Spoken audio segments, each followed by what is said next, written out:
ಹೈಸ್ಕೂಲ್ನಲ್ಲಿ ಓದುತ್ತಿದ್ದಾಗ ಬಹುತೇಕ ವಿದ್ಯಾರ್ಥಿಗಳ ಜೀವನ ಒಂದೇ ರೀತಿ ಇರುತ್ತದೆ. ಶಾಲೆ, ಸ್ನೇಹಿತರು, ಆಟ, ಮೊಬೈಲ್, ಸಿನೆಮಾ, ಸೋಷಿಯಲ್ ಮೀಡಿಯಾ ಎಂದು ಓದಿನ ನಡುವೆ ಸಿಗುವ ಸ್ವಲ್ಪ ಸಮಯವನ್ನು ಹೇಗೆ ಕಳೆಯಬೇಕು ಎಂಬುದೇ ದೊಡ್ಡ ಪ್ರಶ್ನೆ. ಆದರೆ ಕೆಲವರ ಟೈಮ್ ಪಾಸ್ ಮುಂದೆ ಅವರ ಟ್ಯಾಲೆಂಟ್ ಆಗುತ್ತದೆ. ಆ ಟ್ಯಾಲೆಂಟನ್ನೇ ಸರಿಯಾದ ದಿಕ್ಕಿನಲ್ಲಿ ಬಳಸಿಕೊಂಡರೆ ಅದೇ ಒಂದು ದಿನ ವೃತ್ತಿಯಾಗುತ್ತದೆ. ಇದು ಅಂತಹ ಒಬ್ಬ ಹುಡುಗನ ಕತೆ. ಹೈಸ್ಕೂಲ್ ಓದುತ್ತಿದ್ದಾಗ ಯಾವುದೇ ದೊಡ್ಡ ಗುರಿ ಇಲ್ಲದೆ ಕೇವಲ ಟೈಮ್ ಪಾಸ್ಗಾಗಿ ಆತ ಯೂಟ್ಯೂಬ್ ಚಾನೆಲ್ ಶುರು ಮಾಡಿದ.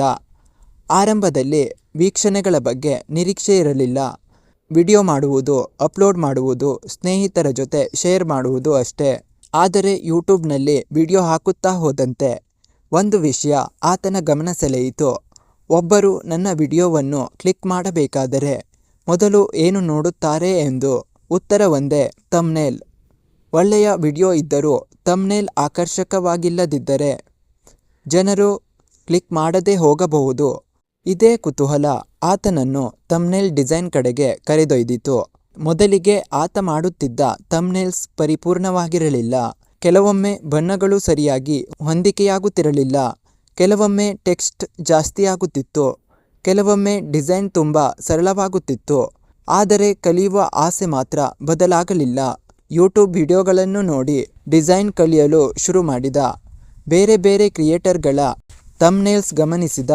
ಯಾವ ಫಾಂಟ್ ಹೆಚ್ಚು ಗಮನ ಸೆಳೆಯುತ್ತದೆ, ಯಾವ ಬಣ್ಣ ಥಂಬ್ನೇಲನ್ನು ಎದ್ದು ಕಾಣುವಂತೆ ಮಾಡುತ್ತದೆ, ಮುಖದ ಎಕ್ಸ್ಪ್ರೆಷನ್ ಹೇಗಿದ್ದರೆ ಕ್ಲಿಕ್ ಆಗುತ್ತದೆ, ಟೆಕ್ಸ್ಟ್ ಎಷ್ಟಿರಬೇಕು, ಬ್ಯಾಕ್ಗ್ರೌಂಡ್ ಹೇಗಿರಬೇಕು. ಹೀಗೆ ಒಂದು ಥಂಬ್ನೇಲ್ ಆತನಿಗೆ ಕೇವಲ ಒಂದು ಪಿಕ್ಚರ್ ಆಗಿರಲಿಲ್ಲ, ಅದು ಒಂದು ಸ್ಟೋರಿ ಟೆಲ್ಲಿಂಗ್ ಟೂಲ್ ಆಯಿತು. ಆರಂಭದ ದಿನಗಳಲ್ಲಿ ಆತ ಮಾಡುತ್ತಿದ್ದ ಕೆಲಸಕ್ಕೆ ದೊಡ್ಡ ಬೆಲೆ ಇರಲಿಲ್ಲ. ಕೆಲವರು ಅದನ್ನು ಸಾಮಾನ್ಯ ಕಂಪ್ಯೂಟರ್ ವರ್ಕ್ ಎಂದು ನೋಡಿರಬಹುದು. ಇನ್ನು ಕೆಲವರು ಇದರಿಂದ ಏನು ಸಿಗುತ್ತದೆ ಎಂದು ಕೇಳಿರಬಹುದು. ಆದರೆ ಪ್ರತಿಯೊಂದು ದೊಡ್ಡ ಪ್ರಯಾಣವು ಹೀಗೆ ಸಣ್ಣ ಹೆಜ್ಜೆಯಿಂದಲೇ ಶುರುವಾಗುತ್ತದೆ. ಆತ ತನ್ನ ಕೆಲಸವನ್ನು ನಿಧಾನವಾಗಿ ಸುಧಾರಿಸುತ್ತಾ ಹೋದ. ಒಂದು ಡಿಸೈನ್ ಮಾಡಿದ, ಅದರಲ್ಲಿ ತಪ್ಪು ಹುಡುಕಿದ, ಮತ್ತೊಂದು ಡಿಸೈನ್ ಮಾಡಿದ, ಅದನ್ನು ಇನ್ನಷ್ಟು ಉತ್ತಮಗೊಳಿಸಿದ. ಇದೇ ಪ್ರಕ್ರಿಯೆ ಮತ್ತೆ ಮತ್ತೆ ನಡೆಯಿತು.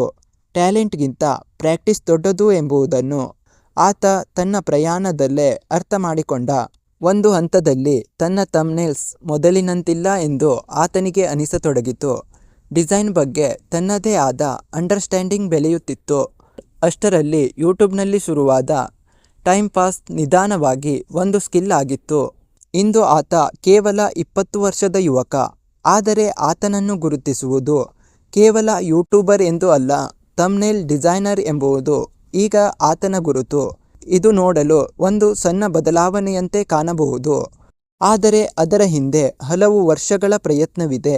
ಹೈಸ್ಕೂಲ್ನಲ್ಲಿ ಟೈಮ್ ಪಾಸ್ಗಾಗಿ ಶುರು ಮಾಡಿದ ಒಂದು ಕೆಲಸ ಕುತೂಹಲವಾಯಿತು. ಕುತೂಹಲ ಸ್ಕಿಲ್ ಆಯಿತು, ಸ್ಕಿಲ್ ಪ್ರಾಕ್ಟೀಸ್ ಆಯಿತು, ಪ್ರಾಕ್ಟೀಸ್ ಎಕ್ಸ್ಪೀರಿಯನ್ಸ್ ಆಯಿತು, ಎಕ್ಸ್ಪೀರಿಯನ್ಸ್ ಇಂದು ಕ್ಯಾರಿಯರ್ ಆಗಿದೆ.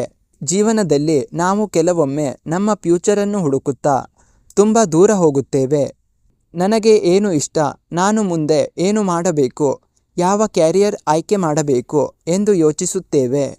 ಆದರೆ ಕೆಲವೊಮ್ಮೆ ನಮ್ಮ ಫ್ಯೂಚರನ್ನು ನಾವು ಈಗಾಗಲೇ ಮಾಡುತ್ತಿರುವ ಸಣ್ಣ ಕೆಲಸದೊಳಗೆ ಅಡಗಿರುತ್ತದೆ. ನೀವು ಒಂದು ವಿಷಯವನ್ನು ಸಂತೋಷಕ್ಕಾಗಿ ಮಾಡುತ್ತಿದ್ದೀರಾ, ಅದನ್ನು ಸ್ವಲ್ಪ ಗಮನದಿಂದ ನೋಡಿ. ಅದರಲ್ಲಿ ನೀವು ದಿನದಿಂದ ದಿನಕ್ಕೆ ಉತ್ತಮವಾಗುತ್ತಿದ್ದೀರಾ.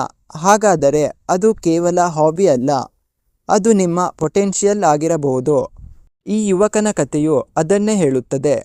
ಅವನು ನಾನು ದೊಡ್ಡ ಥಂಬ್ನೇಲ್ ಡಿಸೈನರ್ ಆಗಬೇಕು ಎಂದು ಮೊದಲ ದಿನವೇ ನಿರ್ಧರಿಸಿ ಈ ಪ್ರಯಾಣ ಶುರು ಮಾಡಿರಲಿಲ್ಲ. ಅವನು ಕೇವಲ ಟೈಮ್ ಪಾಸ್ಗಾಗಿ ಯೂಟ್ಯೂಬ್ ಶುರು ಮಾಡಿದ್ದ. ಆದರೆ ಆ ಟೈಮ್ ಪಾಸ್ನೊಳಗೆ ತನ್ನ ಕೌಶಲ್ಯಗಳನ್ನು ಕಂಡುಕೊಂಡ. ಸಣ್ಣ ಆರಂಭವನ್ನು ಎಂದಿಗೂ ಕಡಿಮೆ ಅಂದಾಜು ಮಾಡಬೇಡಿ. ಇಂದು ನಾವು ಯಾರನ್ನಾದರೂ ಯಶಸ್ವಿಯಾಗಿ ನೋಡಿದಾಗ ಅವರ ಈಗಿನ ಸ್ಥಿತಿಯನ್ನು ಮಾತ್ರ ನೋಡುತ್ತೇವೆ. ಆದರೆ ಆ ಯಶಸ್ಸಿನ ಹಿಂದೆ ಇರುವ ಮೊದಲ ಹೆಜ್ಜೆ ನಮಗೆ ಕಾಣಿಸುವುದಿಲ್ಲ. ಈ 20 ವರ್ಷದ ಯುವಕನ ಮೊದಲ ಹೆಜ್ಜೆ ದೊಡ್ಡ ಆಫೀಸ್ ಆಗಿರಲಿಲ್ಲ, ದೊಡ್ಡ ಇನ್ವೆಸ್ಟ್ಮೆಂಟ್ ಇರಲಿಲ್ಲ, ದೊಡ್ಡ ಟೀಮ್ ಇರಲಿಲ್ಲ. ಒಂದು ಯೂಟ್ಯೂಬ್ ಚಾನಲ್ ಇತ್ತು, ಕಲಿಯುವ ಆಸೆ ಇತ್ತು ಮತ್ತು ಸಮಯ ಇತ್ತು. ಆ ಸಮಯವನ್ನು ಆತ ವ್ಯರ್ಥ ಮಾಡಲಿಲ್ಲ. ತಾನು ಇಷ್ಟಪಟ್ಟ ಕೆಲಸದಲ್ಲಿ ಅದನ್ನು ಹೂಡಿಕೆ ಮಾಡಿದ. ಅದರ ಫಲವೇ ಇಂದು ಆತನ ಸ್ಕಿಲ್. ಇಂದಿನ ಯುವಕರಿಗೆ ಈ ಕತೆ ಹೇಳುವ ಸಂದೇಶವೇನೆಂದರೆ, ನಿಮ್ಮ ಬಳಿ ಈಗ ದೊಡ್ಡ ಅವಕಾಶ ಇಲ್ಲದಿರಬಹುದು, ದೊಡ್ಡ ಬಜೆಟ್ ಇಲ್ಲದಿರಬಹುದು, ಯಾರಾದರೂ ಗೈಡ್ ಮಾಡುವವರು ಇಲ್ಲದಿರಬಹುದು. ಆದರೆ ನಿಮ್ಮ ಬಳಿ ಒಂದು ಮೊಬೈಲ್ ಇದೆ, ಒಂದು ಕಂಪ್ಯೂಟರ್ ಇದೆ, ಒಂದು ಸ್ಕಿಲ್ ಇದೆ ಅಥವಾ ಕಲಿಯುವ ಆಸೆ ಇದ್ದರೆ ಅದು ಸಾಕಷ್ಟು ದೊಡ್ಡ ಆರಂಭವಾಗಬಹುದು. ಮೊದಲ ವಿಡಿಯೋ ಪರ್ಫೆಕ್ಟ್ ಆಗಬೇಕಿಲ್ಲ, ಮೊದಲ ಡಿಸೈನ್ ಪರ್ಫೆಕ್ಟ್ ಆಗಬೇಕಿಲ್ಲ, ಮೊದಲ ಅಟೆಂಪ್ಟ್ ಯಶಸ್ವಿಯಾಗಬೇಕಿಲ್ಲ, ಆದರೆ ಮೊದಲ ಹೆಜ್ಜೆ ಇರಬೇಕು. ಏಕೆಂದರೆ ಇಂದು ನೀವು ಟೈಮ್ ಪಾಸ್ ಎಂದು ಮಾಡುತ್ತಿರುವ ಒಂದು ಸಣ್ಣ ಕೆಲಸವೇ ನಾಳೆ ನಿಮ್ಮ ಜೀವನದ ದೊಡ್ಡ ಅವಕಾಶವಾಗಬಹುದು. ಹೈಸ್ಕೂಲ್ನಲ್ಲಿ ಟೈಮ್ ಪಾಸ್ಗಾಗಿ ಶುರುವಾದ ಯೂಟ್ಯೂಬ್ 20ನೇ ವಯಸ್ಸಿನಲ್ಲಿ ಥಂಬ್ನೇಲ್ ಡಿಸೈನರ್ ಎಂಬ ವೃತ್ತಿಪರ ಗುರುತಿಗೆ ತಂದು ನಿಲ್ಲಿಸಿದೆ. ಇದು ಕೇವಲ ಒಬ್ಬ ಯುವಕನ ಕಥೆಯಲ್ಲ. ನಮ್ಮ ಸಣ್ಣ ಆಸಕ್ತಿಗಳನ್ನು ಗಂಭೀರವಾಗಿ ತೆಗೆದುಕೊಂಡರೆ ಅವೇ ಒಂದು ದಿನ ನಮ್ಮ ಶಕ್ತಿಯಾಗಬಹುದು ಎಂಬುದಕ್ಕೆ ಒಂದು ಸುಂದರ ಉದಾಹರಣೆ. ಕೊನೆಯಲ್ಲಿ ಒಂದು ಮಾತು, ಟೈಮ್ ಪಾಸ್ಗಾಗಿ ಶುರು ಮಾಡಿದ ಕೆಲಸವನ್ನು ಎಂದಿಗೂ ಸಣ್ಣದು ಎಂದುಕೊಳ್ಳಬೇಡಿ.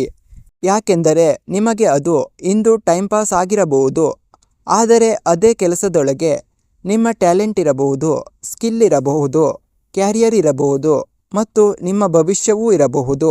20ನೇ ವಯಸ್ಸಿನಲ್ಲಿ ಥಂಬ್ನೇಲ್ ಡಿಸೈನರ್ ಆಗಿ ತನ್ನದೇ ಆದ ಗುರುತನ್ನು ಕಟ್ಟಿಕೊಂಡ ಈ ಯುವಕನ ಪ್ರಯಾಣ ನಮಗೆ ಕಲಿಸುವ ಪಾಠವೇನೆಂದರೆ, ಯಶಸ್ಸು ಯಾವಾಗ ಬರುತ್ತದೆ ಎಂದು ಯಾರಿಗೂ ಗೊತ್ತಿಲ್ಲ, ಆದರೆ ಕಲಿಯುವುದನ್ನು ನಿಲ್ಲಿಸದಿದ್ದರೆ ಒಂದು ದಿನ ಯಶಸ್ಸು ನಿಮ್ಮ ಹುಡುಕಿಕೊಂಡು ಬರುತ್ತದೆ. ಸ್ನೇಹಿತರೆ, ಈ ಕತೆ ನಿಮಗೆ ಇಷ್ಟವಾಗಿದ್ದರೆ ಲೈಕ್ ಮಾಡಿ, ಶೇರ್ ಮಾಡಿ. ಇನ್ನಷ್ಟು ಮನಮುಟ್ಟುವ ಕಥೆಗಳಿಗಾಗಿ ಸಬ್ಸ್ಕ್ರೈಬ್ ಮಾಡೋದನ್ನು ಮರೆಯಬೇಡಿ. ಧನ್ಯವಾದಗಳು.